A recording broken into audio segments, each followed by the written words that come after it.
Hey guys, welcome to Little Blackbird 91. There's a specific type of pain that fearful avoidants feel that none of the other attachment styles actually feel.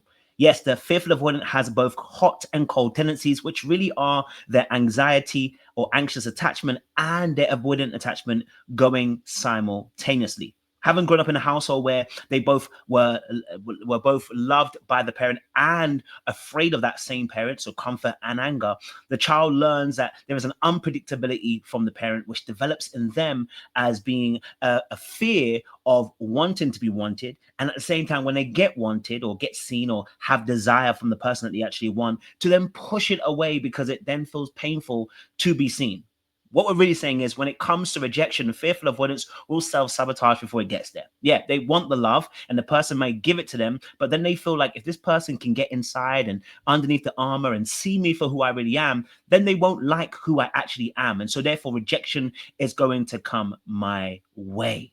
But that's us talking about them receiving it before they've actually been rejected. What if they get into a position where it hasn't necessarily happened and then it's about to happen? And if you've been in that scenario before, what you'll recognize is that that fearful avoidant, when it comes to rejection, is they will receive it and accept it. They will. They'll accept the rejection, but then later on will fight tooth and nail to get that person back again. Why? Because they need to prove their worthiness, and because at the beginning the acceptance was about what they couldn't do. Right? That was the avoidance, so avoidant attachment of them saying, you know what, there's nothing I can do. But then later on, this fear of then being abandoned and rejected and betrayed at that moment, as they've had time to think about it, then spikes up and then causes an anxious reaction where they want to cling to the person or get the person back to prove that they wanted. So these people grew up in particular households knowing a different type of version of love. Okay. And because they associate love with harm, the way that they operate, they feel that when they get close to somebody, abandonment can happen. When they get close to somebody, they can feel unworthy. When they get close to somebody, rejection is around a corner. When they get close to somebody, betrayal can happen.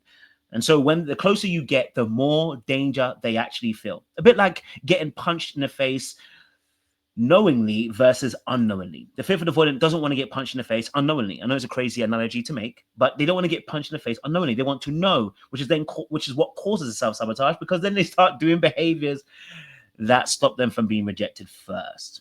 And so that's why there's a strange dance of them being hot and particularly cold. They'll chase the person who rejected them just to prove that they're not disposable, and then pull away when they feel seen again or when they capture the person. All right. So this rejection for them is about them losing control, but it's also about them losing a sense of esteem and worthiness. So in this video, we're going to break it down. We're going to explain why the fearful avoidant deals with rejection in this particular way, why they almost create emotional whiplash for everybody who gets involved in them, whether it's friends or whether it's family or whether it's loved ones or romantic partners. There's a hidden belief that behind this push and pull behavior really is them wanting and craving the love, but not knowing how to stay in a place of emotional presence without thinking about the fears of the future coming up. Most importantly, they feel like they're oftentimes unlovable. And so you hear keywords like, you can't love me, I'm evil, or I'm bad, or, you don't know how,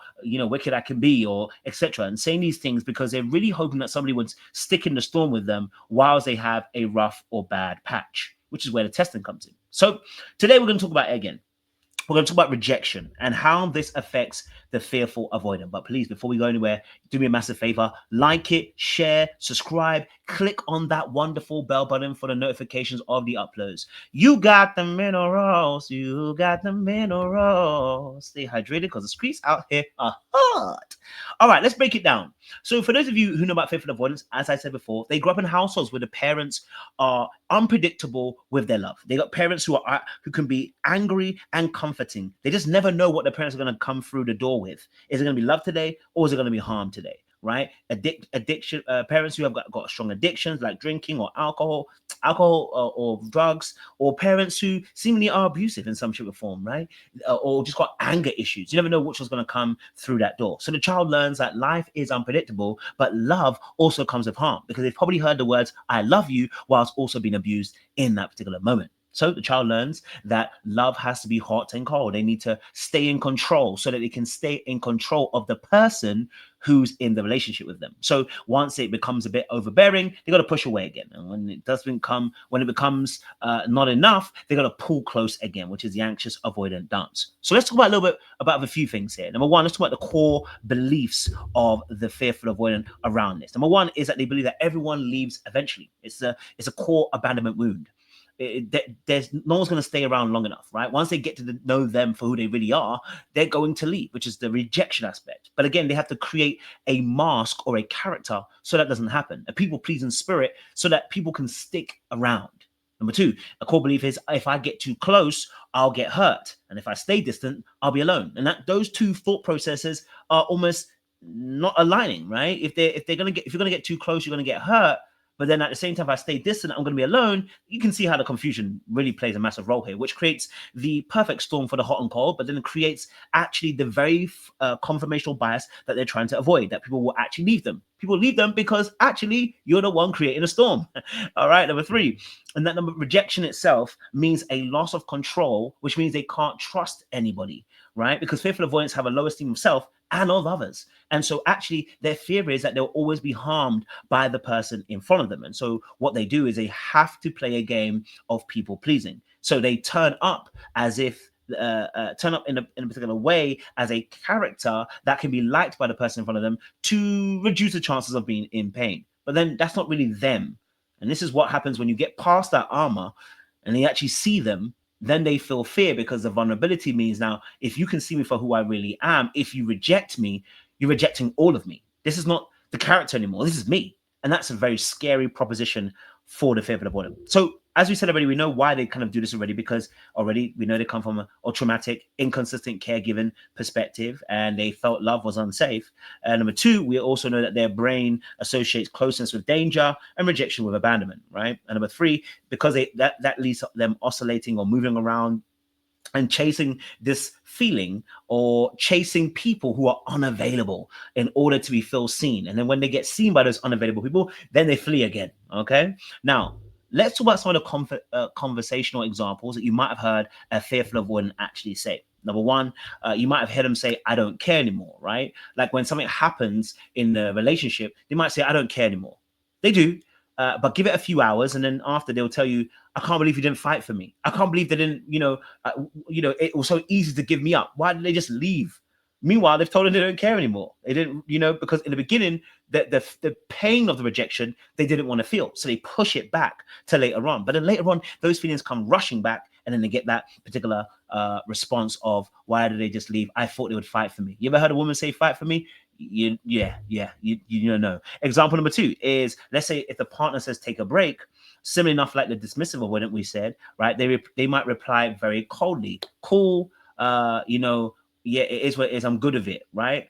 And then a couple hours later, going to say, and text you, I miss you, I love you still, I care about you, let's try and make this work, where are you? They're saying all these things, and it's really confusing because it's mixed signals. But really and truly, what it is they're just afraid that they're going to lose you. They're just afraid that they're no longer going to have you in their life. But really and truly, their fear of being seen is their fear of being abandoned and rejected is playing the role here. And that role is that it affects their feeling of worthiness. So sometimes it then becomes not even about you, it just becomes about how they feel. Number three example. Let's say they got rejected and they got rejected by someone. What you might see is them doing an indirect response on Instagram. You ever seen that one? Ladies are infamous for this. They do this, man. But there's a particular attachment style linked to this. Is they'll retweet something, right? They might retweet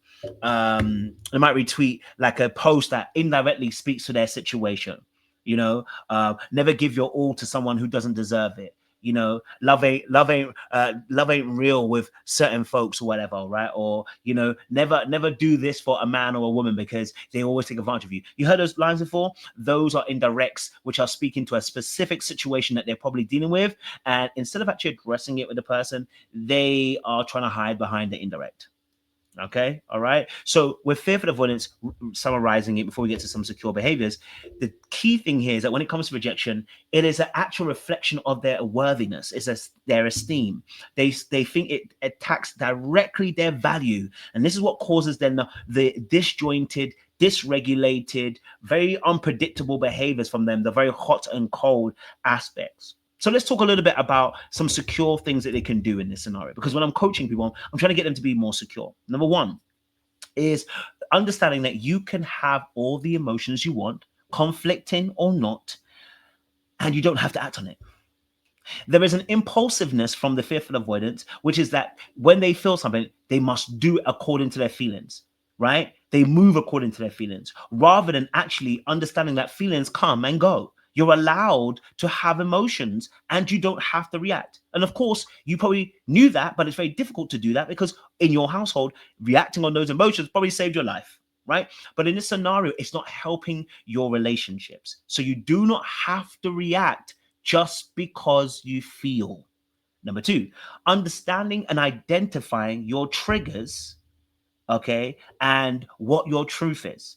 Number one, understanding that maybe when someone is pulling away, this triggers your abandonment mood. We then need to be very honest and open and say, hey, look, I can see that you're pulling away. I just want to know, is there anything that's going on with you first? Asking the questions before we make a statement.